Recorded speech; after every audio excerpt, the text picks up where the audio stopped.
What if you could increase your pain tolerance by 20% and your athletic performance by 8%, but it would make you socially criticized? Would you do it? Well, swearing every 3 seconds does both of these. Not just an interesting finding, more importantly, it tells us that we can tolerate more discomfort and are stronger than we think.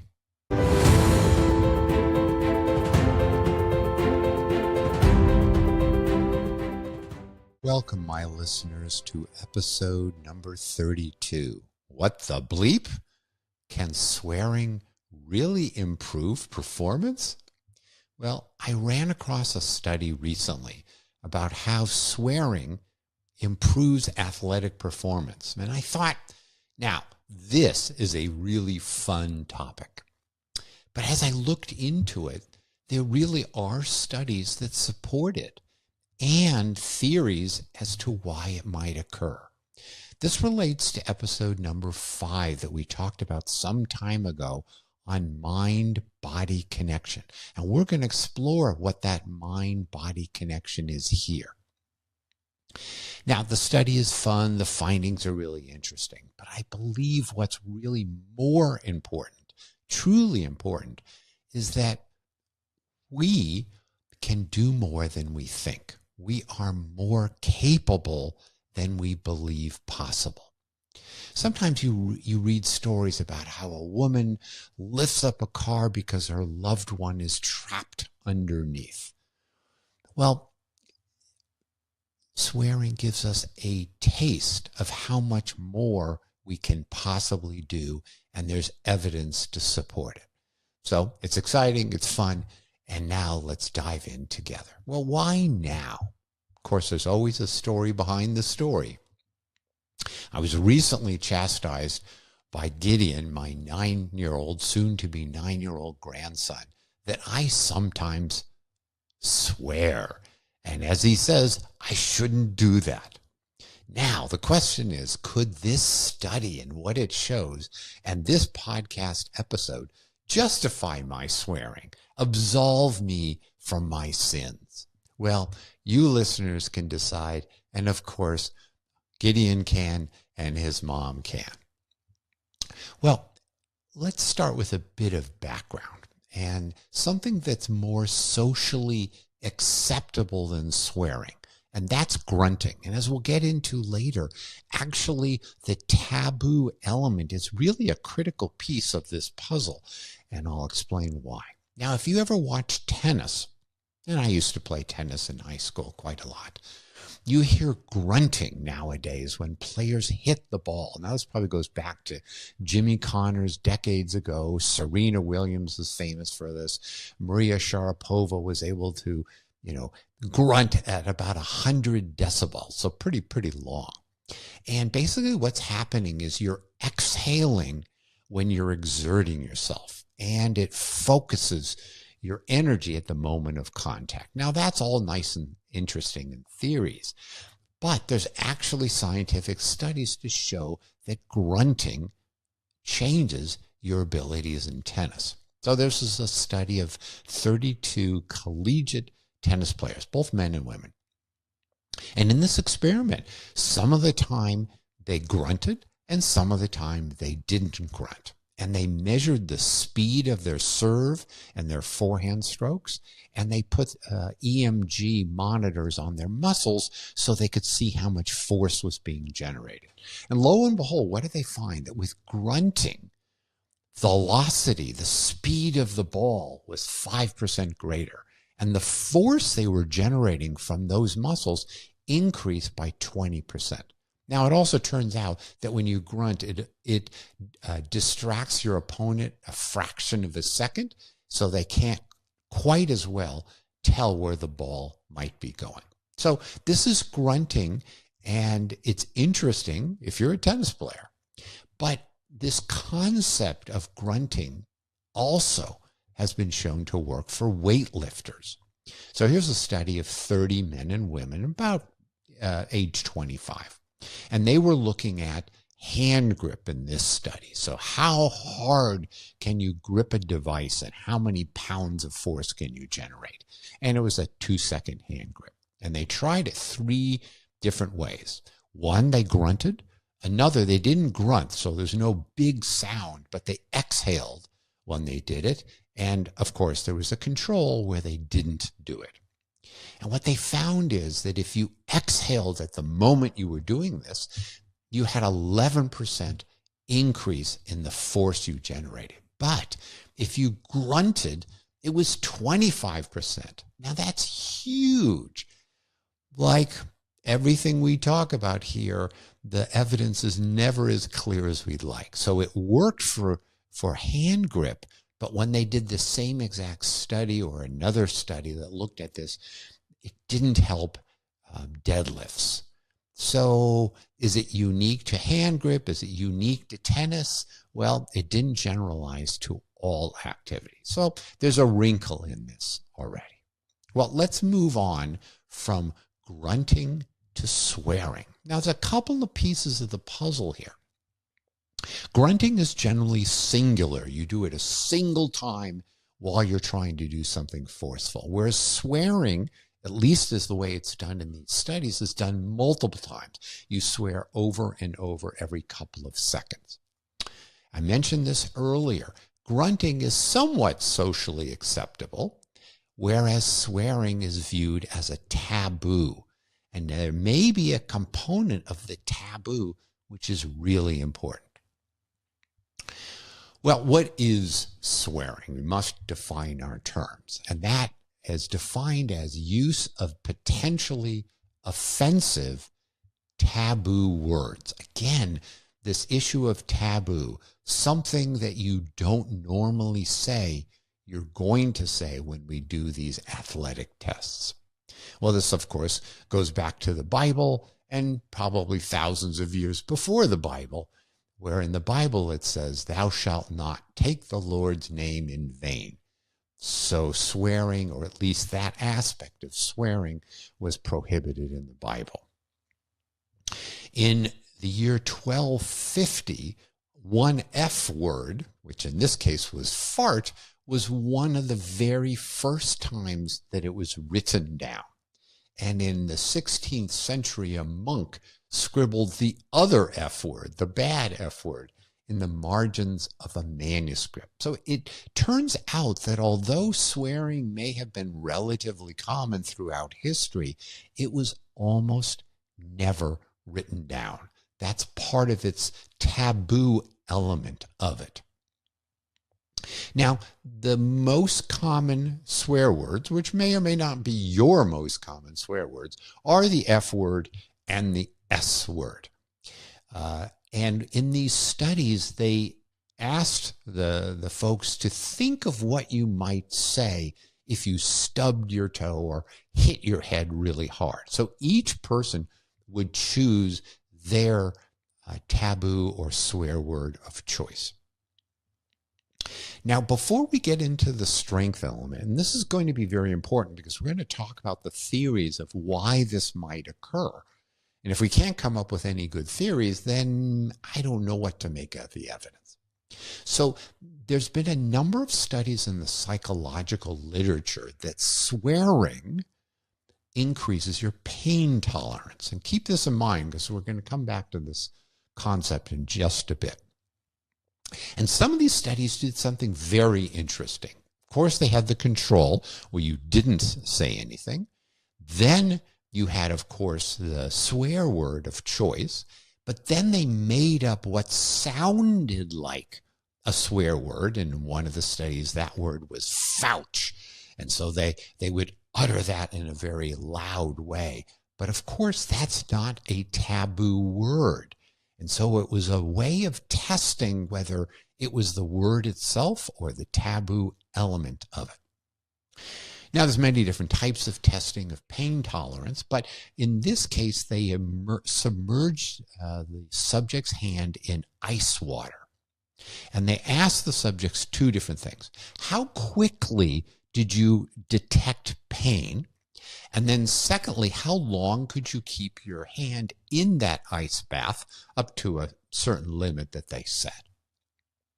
And what they found is that if they swore, they could increase their physical tolerance to pain by 20% or more. And it really happened and really worked well when it was an actual taboo swear word as opposed to the made-up one. Well, now we get to the study of interest. Now, this is actually one of those studies of studies, or a review article. And they ask the question, is there an impact of swearing on athletic performance? Now, they had a swearing protocol. Of course, you have to have a protocol. So the test they were doing was the strength you could do for 30 seconds. Sometimes they did hand grips. Sometimes they did a cycling where you'd be on a sort of stationary bike and you would pedal all out for 30 seconds. And in the protocol, many of them would have you swear every 3 seconds. So it wasn't just a one and done. You would swear. A couple seconds later, you would swear again. A couple seconds later, you would swear again. Sometimes you would swear 10 seconds before you started this whole protocol. And they did it just like they did with the ice water bath, where sometimes you didn't do anything. Sometimes you uttered a made-up, what sounded like a swear word, and then, of course, the actual swear word. Well, they found that it worked, that swearing made a huge difference, that power increased by 4.5% on the bicycle, the grip went up 8%, chair push-ups went up by 15%, a wall sit, how long you could sit next to a wall, 22%, and then the length of time you could do a plank went up by 12%. Now, these 5, 10, 15% improvements, let me put that into context. If you're an elite weightlifter and you're working out all year long, you might hope you could increase the amount of weight you could lift by 3%. And the swearing was increasing by 5, 10, 15%. If you look at Olympic sprinters and you compare in the 2024 Summer Olympics, the difference between the first place sprinter of a 100-meter race versus the 8th place was 1% difference. And here, swearing is giving 5 or 10 times that in terms of power output. Well, here's another wrinkle. There's always wrinkles. There's a wrinkle like it worked with grip strength but didn't work with a deadlift. If you are a regular swearer, now I don't remember what they exactly defined as a regular swearer, but we can just assume they swear regularly. It wasn't as effective. So again, this comes back to this taboo element that if you are never a swearer, then when you say that bad word, that's taboo. That brings up something in our brains. Whereas if you swear all the time, it doesn't seem to have the same effect. Well, you know I love evidence, but for me to believe that this is a real phenomenon, yes, the evidence is critically important. But I want to understand, is there a plausible theory? Because if I can't explain it, then I don't know what to make out of this. So here's a number of studies that tried to explore what the issue was. And there are 3 reigning theories as to why swearing might increase your pain tolerance or might increase your strength in a test. The first is physiologic, that when you utter these words, there's a sympathetic response. Your heart rate might go up, your blood pressure might go up, and that might prime you to do this much greater effort. Well, when they've done that and they measured these things, no difference. All right, so that theory is interesting, but doesn't seem to be the operative one. Well, the second one is psychological arousal. The theory is Now, there's not a lot of evidence here, is that when you swear, it in essence wakes your brain up. You're more confident, you're more excited, perhaps you're distracted. And the thought is the amygdala, which is your emotional center in your brain, there might be activation there. But I'm not sure anybody's done this study with a fast MRI scan to show it. In essence, maybe your brain is saying, well, let's throw caution to the wind, as I am already throwing caution to the wind by swearing, and I can let myself go with this athletic attempt. The last one, which I actually think may be the most important, although the throw caution to the wind I think has some appeal as well, is that it increases your pain threshold. We talked earlier about the ice water bath and how we definitely found that swearing increased your ability to tolerate pain with the ice water bath. But when you think about a very difficult exercise challenge, there's pain associated with it. We typically pull back from something that's painful. So maybe the taboo word, the grunting with that taboo word, distracts us, increases our pain tolerance, and therefore we can do more. This seems very compelling to me. Well, I wanted to test it in myself. Now, I didn't go to a public gym and swear and see what happens. I figured, well, that's probably not something good. They'll probably kick me out. But I did my own N of 1 study. And that was, I went for a run. Now, it wasn't exactly, the 30-second burst of athletic energy. But I was getting tired while I was running. It was feeling painful. And I tried grunting every couple of seconds. Well, that didn't do very much.